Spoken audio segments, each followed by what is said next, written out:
Yooyaa ammallee yooyaa dhaggeeffattoota raadiyoo BBC Afaan Oromoo sagantaan keenya Naayiroobii keenya irra dhufu am jalqaba. Qophii har'aa keessatti obbo Jawaar Faan akkam jiran? Waqtii guyyaa 8 fageessa jedhanii fuula isaa ilaaluun dandeettu Jawaariin bakkeenis akkasuma Hamzaanis kusukkaaraallee qaba sabsaddiinis akka malee laafanii jiranii. Godina Booranaa Bonii Oowwee guddoo nammiidhu jiraa jedhan. Bakka bisaaniitiif kan nyaata dhugaatii akkan qaba horiin ammoo gatta taa'ee jiraayyuu gara boqqeef marmaroo kanatti horii keessa du'eeyyuu lakkee akkuma jajjaba jiranii. Namni akkuma horii suniin dhumataa jedhamee shakkamuu jirame. Dubartooti barumsa isaaniitiif dursiyoo hennaan imilkaanii jet baratuun tokko. Oduu biraalee qabadee dhiyaadhaa an asli galgalooti nuu dhiyaadhaa.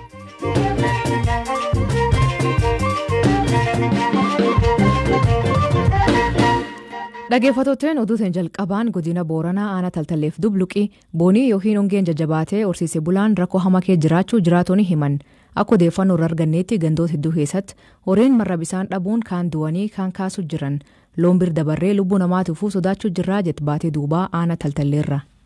Lafti bona akkuma jajjaba jirti uummatii rakkoo bisaanii akkan qaba bishaan hin jiranii.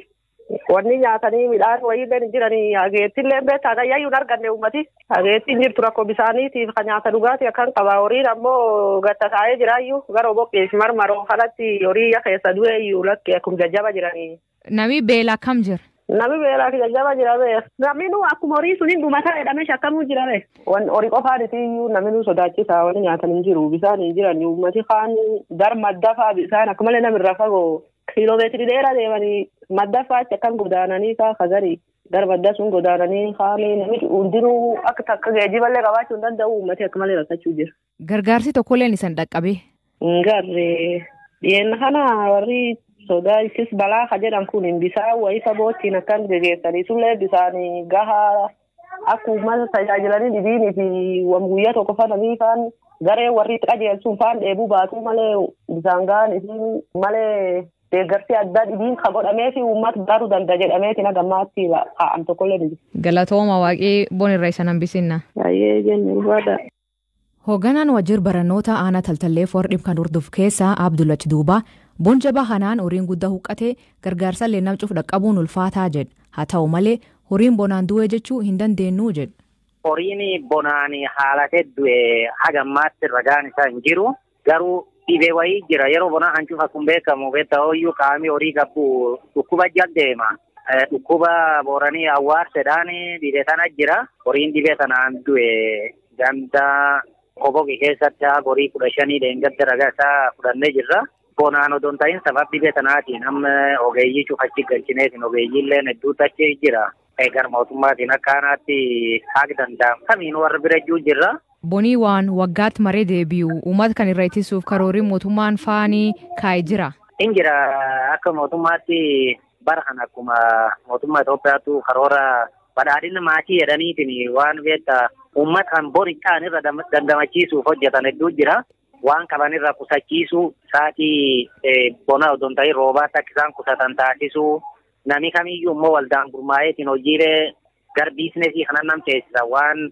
Horii birrii kan nama horachiisuu danda'anitti hawaasa hortee bulaa kan ceesisaa hedduu irratti hojjetamaa ture. Galatooma. Isinis galatooma hora bulaa. Abbaan gadaa Booranaa Abkura Jaarsoo kadhiyoo kan dubbifne aanaaleen rooba gayyaa argatan kaakeel waayee yaabaloof goomolee akka dansaa jiraa jedhe garuu dheedii malbeef golboo akkamtu jiraachuu dubbata. Bon jabaat kanaan abbaan gadaa mootummaa federaalaatti iyyachuu hima.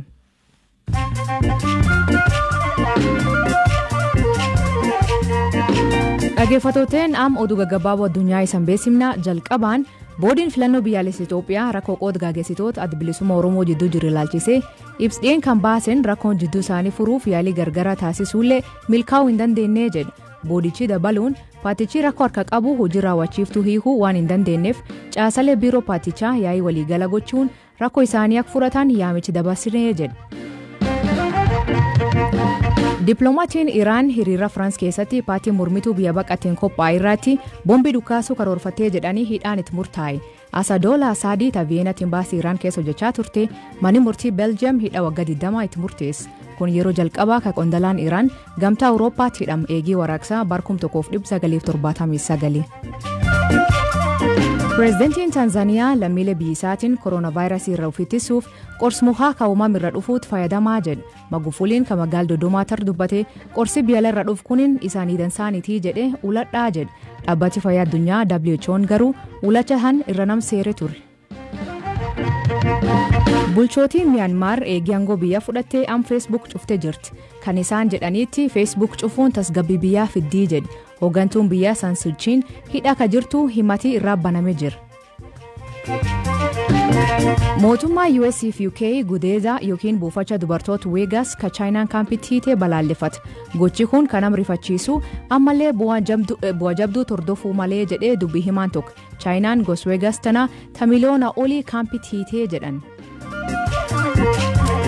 Hoogganaan Koree Olimpikii Tookiyoo dubartoonni haasaa dheeressanii jechuuf isaatii dhiifam gaafate. Yoshiro Mooriin waa'ee dubartoota haasaa sirriin ta'an dubbatee jedhanii aangoo akka gadhiisuu gaafataman. Dhiifam gaafatullee aangoo gadhiisuuf karoora hin qabu jedhan.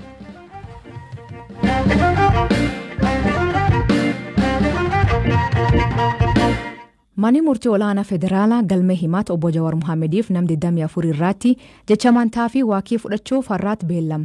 Guyyaa 8tiif lagannaa nyaataa hirka jiran obbo Jawaar faan dadhabbii guddaa keessa waan jiraniif jechi kennuu hin dandeenyu jedhanii mana murtiitti iyyatan.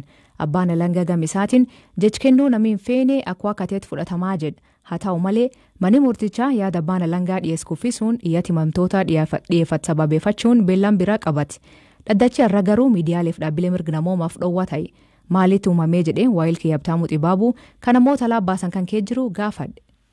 Galatoomii aslii akkuma ati jette guyyaa har'aa beellama obbo Jawaar Mohaammed faa irratti argamuudhaaf miidiyaaleen akkasumas namoonni dhaabbilee mirgoota namoomaa garaagaraa irraa dhufan qa'ee mana murtichaatti argamanii turanii ganama jalqaba hoggaa gara qa'ee mana murtii seenuudhaaf jennu haala kanaan dura adda ta'een bilbila qabatanii seenuun akka hin danda'amne poolisootaan nutti himamee bilbila keenya qa'ee mana murtiitiin ala keenyatti kan seenne sana boodas sakattaa'amnee gara dhaddachaa akka ol seenuudha kan taasifamne dhaddacha erga seenne booda daqiiquma muraasa booda miseensonni poolisii magaalaa Finfinnee alatti akka barbaadamnuu fi gadi baanee akka namoota haasofsiisnu nutti himanii nuyis daftara yaadannoo keenya achuma barcuma dhaddacha keessatti irra teenyetti turreerra dhiisuudhaan gara laga diyaane jechuudha. Sana booda garuu dhaddacha irratti hirmaachuu akka hin dandeenye nutti himame kun kan nutti himames miseensota poolisii federaalaa fi miseensota poolisii magaalaa Finfinneetiin sababa isaa gaafannaan garuu wanti isaan sababni kana jedhanii nutti himan hin jiru. Haa ta'u malee miseensonni poolisii magaalaa Finfinnee tokko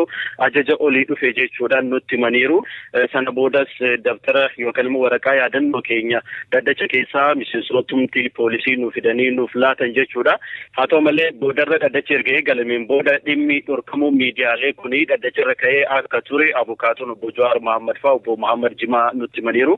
Deebii isaanii dhaggeeffachuu dandeenya. Waan hadha ta'e kana exactly bira dhaabatee dhaddachi kun dhorkamne namni dhorke eenyu jedhee waan dhorkeef gaafatee dhagaa fudhachuu irra ture isaan qulqulleessee dhaddachi yoo jiraatan haasee nan jedhanii already dhaggeeffachuu deemaniiranii seenuu hin dandeenye. Kanaaf waan beellama dhufuu qofaa ejjennoo isaa ibsa malee dhaddachi waan dhaaratan kaasee fudhate dhaddachi. Yoo kanaaf ta'e ammoo jette dajaneen akka ibsee kana ta'e dhaddachi kun asii dhimma keenya hoogganaa osoo hin taane gara biraatti hoogganaa bara dhimmi keenya jechaadha waan jedhu kaasanii. Haa ta'u malee abbootiin seeraa nuti fedhii akkasii hin qabnu namni eeyyamullee hin jiru namni ajajuus hin jiru. Warri raawwatame fuuldura kasirras kaa'aa jedhanii bira darbanii gaazexeessitoota dhorkamuu qabu waan jedhu ejjennoo dhaddachaatti dhaddachi fi ammaaf. Jecha amantaa fakkiitiin wal qabatee isaan duraa iyyannoo qonya dhufanii jedhanii lagannaa irratti haadha guyyaa 8ffaa arganii Jawaarii, Hamzaa, Baqqalee fi Shamsaddiin guyyaa 8ffaa arganii himamtoonni kuwwan guyyaa 4ffaa irra jedhanii kanaaf haala dadhabbii baay'ee keessa fuula isaanii irraallee baay'ee mul'ataa qaama isaanii irraallee baay'ee mul'ataa. Kanaaf iyyannoo duraa barreessanii dhufanii haadha qalbii guutuudhaan jecha amantaa kennannee hin dandeenyu dadhabbii guddaa keessa jira waan ta'eef jijjiiraan beellamaan waa kennamu barreessanii dhufanii abbaa alangaa namni yaada jecha ofii kennachuudhaaf fedhii hin qabne akka wakkatee waan lakkaa'amuu fi akka wakkatanitti fudhatamee gara falmiitti itti aanutti nu afuufamuu waan jedhu kaasanii haa ta'u malee dhaddachi haala amalaalaa jiru kanaan isaan hin kenninu waan jedhan osoo hin taane ammatti kennuudhaaf qophii miti akkasumas fayyaan kenna guutuu miti guyyaa 8 midhaan hin nyaanne qalbii guutuudhaan dhaabatee falmachuu waan hin dandeenyeef sababni isaan dhiyeessan kun amansiisaadha jedhee jijjiiraa beellamaa kenne. Kanuma wal qabatee iyyannaa biraa ammoo himamtoonni afran keessattuu obbo Jawaar, Baqqalee fi Hamzaa Shamsaddii dhiyeeffatanii jiranii yennoon biraataan dhiyeeffatan haala keessa jiru gara dadhabbiitti nu deemsaa jira. Guyyaa 8 guutuu nyaata nyaanne kun gara ofollaa ittiin deemsuu waan danda'uuf tarii ofollaallee wanni fatti to'annoo kennaa ala bahee ogeessa nu barbaachisu ogeessa barbaachise ogeessa kennaan ala haakimni biraa akka nu laallee nu ajajamu xiyyannoo jedhus dhiyeeffatanii jiranii. Kanaaf manni murtii akkasumatti haakimni dhuunfaa isaanii haala jiru faana bu'ee akka hordofu ajajeefii jira.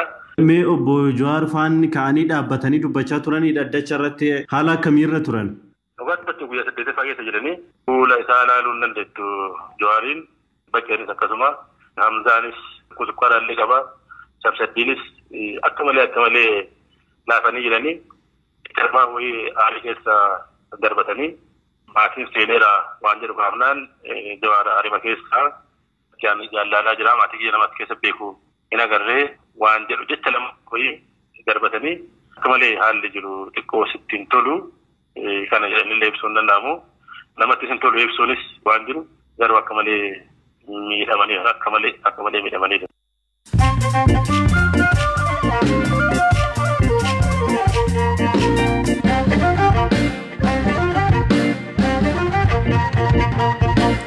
Dhaggeeffattoonni xumuraan yuunivarsiitii keessatti dubartooti barumsa isaaniitiif dursii kennan imilkaanii jette dubartiin qabxii olaanaatiin eebbifamte. Qonji Tabtaamuu jedhamte godina Shaawaa Kaabaa aanaa Jiddaatti dhalattee guddatte. Dhiyootanaa qabxii olaanaa galmeessitee medaaliiwwan 4 fi waancaa 1 badhaafamte. Qonjitti milkaa'inii kaduuf jiru maatii baadiyyaa ka ofii isaaniitiin baratanii jette. Dhuguma dubbachuuf ta'een gammachuu mana jedhamni natti dhaga'ame bakka gammachuu keessa darbee bu'aan ture kan osoo hin beekin jechuudha.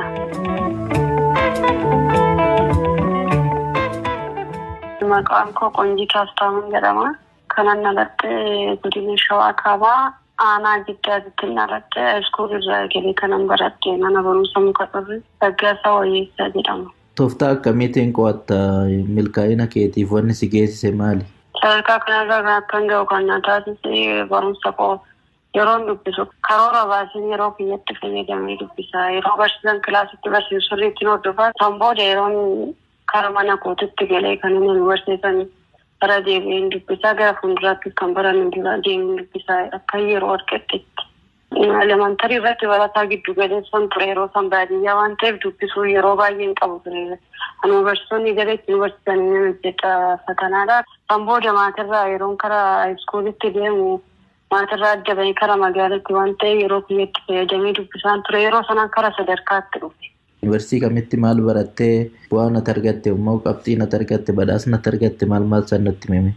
Yuunivarsiitii Mattuutitti barattee Koolleejjii Naachiraal Kompiitishinii keessaa Appilaayid Baayoloojii kanaan baradhe qabxiin ani gara dhumarratti kanaan galmeesse 3.9 badhaasni nan argadhe akkasitti nan argadhanii badhaasni kiyyaa akka faakaaltiitti yookiin akka koolleejjii kootitti tokkoffaa nan xumura meedaaliyaa warqii akka faakaaltii koo keessa shamarran keessa tokkoffaa innis meedaaliyaa warqii akka gibbii waliigalatti akka Mattuu Yuunivarsiitiitti Jaffaadhaa meedaaliyaa naasa akka gibbii shamarran keessaa tokkoffaa waancaa kanaan xumura jechuudha.